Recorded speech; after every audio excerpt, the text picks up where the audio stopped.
Hey guys, it's Liz of Consumed by Books, and this is what I got in my mailbox this week. I got one book for review, and that is Wolfsbane, which is by Andrea Kremer. For those of you who don't know, Wolfsbane is the sequel to Andrea's debut novel, Nightshade, which she left on kind of a cliffhanger, so I'm eager to get to this one. I believe it releases on July 16th, and it may or may not have this cover. Penguin reshot the covers, and when Andrea released the new ones on her blog, they didn't get a very positive response, so I think they might be reconsidering, but I have a feeling it'll have a different cover, but there's that. I was gifted a few items this week. Leah Sipes, who's the author of Mistwood and Nightspell, sent some Nightspell bookmarks, which she signed. Mistwood is her debut novel. It's kind of a fantasy. And Nightspell is the sequel. I actually have not yet read Mistwood, but I hope to get to it before May 31st, which is when Nightspell releases. I gotta say, I love the Nightspell cover. I think it's just fantastic. I got one RIK from Jen of At Random, which is Jane and the Damned by Janet Mullany. And I believe the premise of this is supposed to be that vampires exist when Jane Austen is trying to write her novels. So this should be very entertaining. Heidi of YA Bibliophile sent over an extra ARC she had to have abandoned by Meg Cabot, which looks fantastic.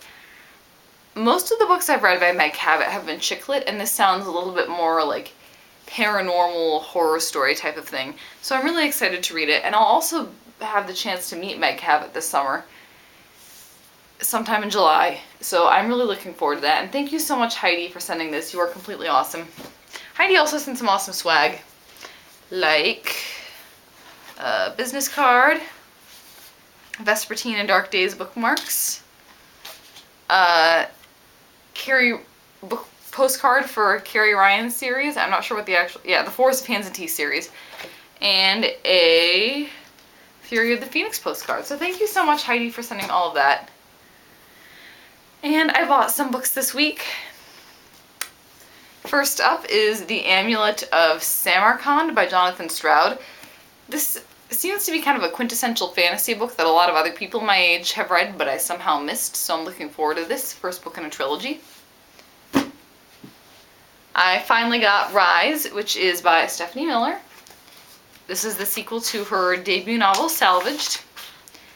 And she signed this one for me, for Liz. Always enjoy the journey, and included a business card. And I really enjoyed Salvaged, so I'm looking forward to this one. These books are Christian fiction, and I was a little dubious about them at first, but I wound up, like I said, really enjoying Salvaged. And I'm really looking forward to this one. It may get bumped up on my TBR pile. Next up is Stay by Deb Coletti. I have not read anything by Deb Coletti, which I know some of you might not believe, but I haven't. A lot of YA bloggers really love her books, and this one has been getting tons of positive reviews. In fact, I don't think I've seen a negative review. And it sounds very interesting. It's about a girl who's in an obsessive relationship.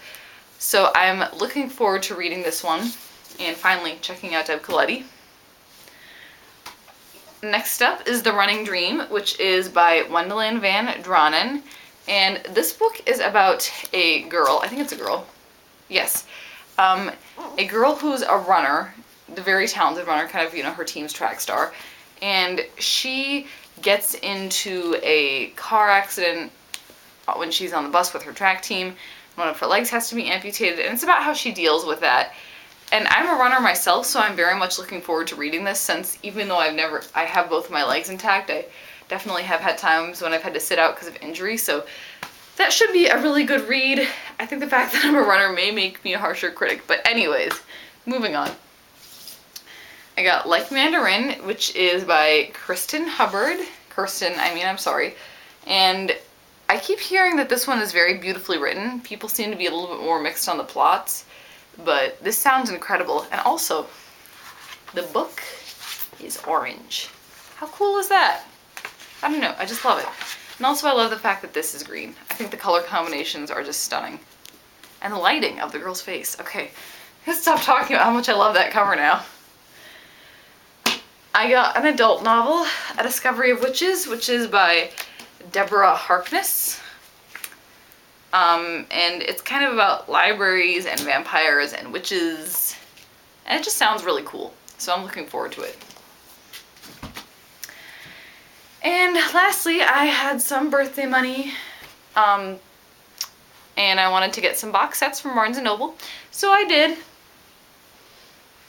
I got the Mortal Instruments books in hardcover, the first 3. City of Bones, City of Ashes, and City of Glass. Still have to read these 2, but I'm hoping to get to them at the end of this month or early in May. This way all of my Cassandra Clare books will match. And even though I have my lovely hardcovers of Harry Potter, as you see, I do want to keep those nice. So I got a box set of the paperbacks. This is actually surprisingly heavy. And I'm going to be rereading all of these. Look at the box. I feel like the box is really pretty.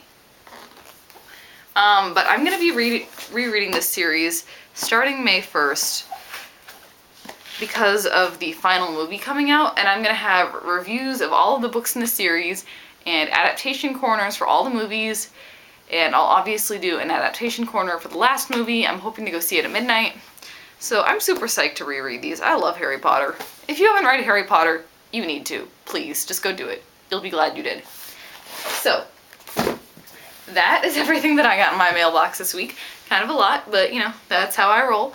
And I want to hear about what you guys got, so let me know in the comments, and happy reading!